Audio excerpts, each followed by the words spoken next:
one critical piece that for me is a very simple, practicable anywhere takeaway from what it's taken me 25 years to learn is that your thoughts are vehicles and they take you places.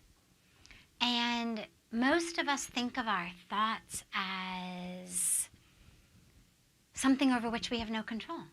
That it's there, and oh my God, what can I do? It's there.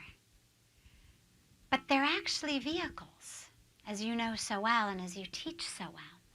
And we have a great ability to control it. You know, we realize if my arms flailed all over the place like this, and I said, oh, Deepakji, don't worry, those are just my silly arms. They do that sometimes. People would think she's sick. And like, obviously, we should have our arms under our control. And yet our minds, most of us just say, oh, my silly mind, yeah, I don't have any control over it. My mind made me do this. My mind made me do that. My anger made me do this. My jealousy, my lust, my greed, my patterning made me do that.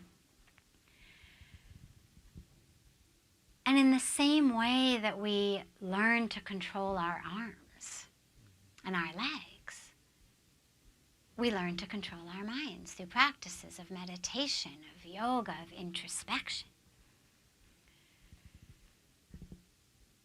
And our thoughts are vehicles. And that for me has been so powerful because if you're standing, I always think about standing, you know, at the gate of an airport, and before your plane comes, there's another plane there. And I just imagine the sign up there that says, you know, doors closing now, plane going to hell, right? Now, are you going to jump on it just because it's there? It's not going where you want to go. Or you're standing at a bus stop, and a bus slows down and stops and opens the door, and you look up and it says, you know, the 192 destination hell. You're not going to get on it.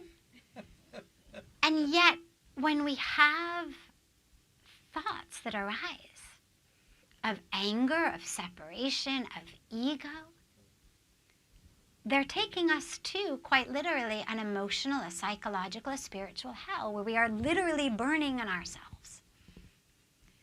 But we jump on them because it's there. And to realize, oh my God, I've actually got a choice. Just because this thought form has arisen, just because the metaphoric bus has slowed down, doesn't mean I have to jump on it. Just like you could wave to the bus driver and say, you know, have a nice day, I'm not getting on.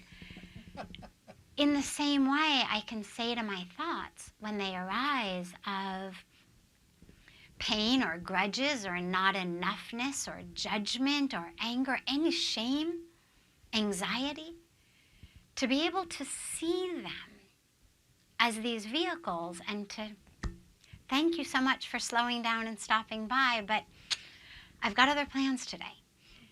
And that power has been just such a gift.